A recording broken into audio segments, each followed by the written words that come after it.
ओबीसीतून आरक्षण देणारा अध्यादेश रद्द करा. मराठा समाजाचा ओबीसीमध्ये सरसकट समावेश करण्यासाठी सगळे सोयरे या शब्दाच्या व्याख्येबाबत 26 जानेवारीच्या अधिसूचनेच्या मसुद्याला विरोध करण्यासाठी हरकती नोंदवण्यासाठी 1 फेब्रुवारी रोजी मुदखेड तालुक्यातील ओबीसी समाजाच्या विविध संघटनांच्या वतीने तहसीलदार मुदखेड यांच्यामार्फत सरकारकडे हरकती नोंदवण्यास सुरुवात झाली होती.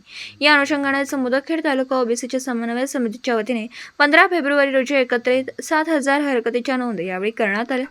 आजपर्यंत तालुक्यात जवळपास 15,000 हरकती ओबीसी समाजातर्फे नोंदविण्यात आल्या.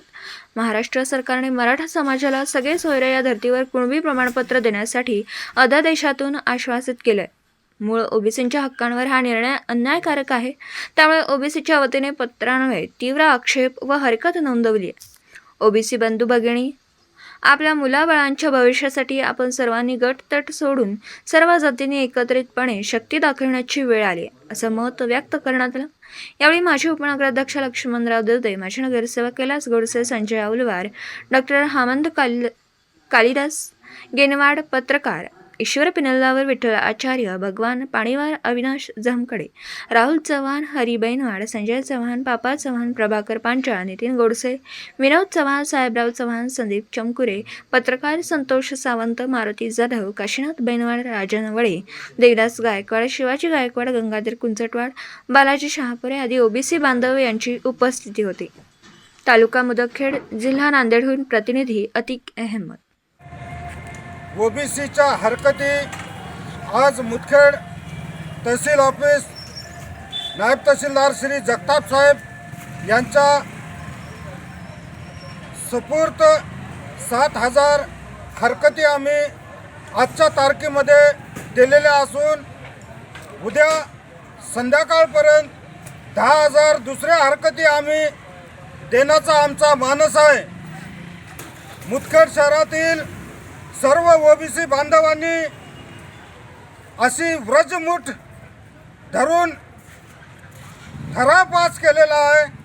येणाऱ्या निवडणुकीत मग त्या ग्रामपंचायतच्या सदस्यापासून ते लोकसभापर्यंत ओबीसीचा जो विचार करेल, ओबीसीचा जो न्यायासाठी लढेल, त्याच व्यक्तीला मतदान करणार आणि ओबीसीचा हक्क हिरावणाऱ्याला त्यांची जागा दाखवणार.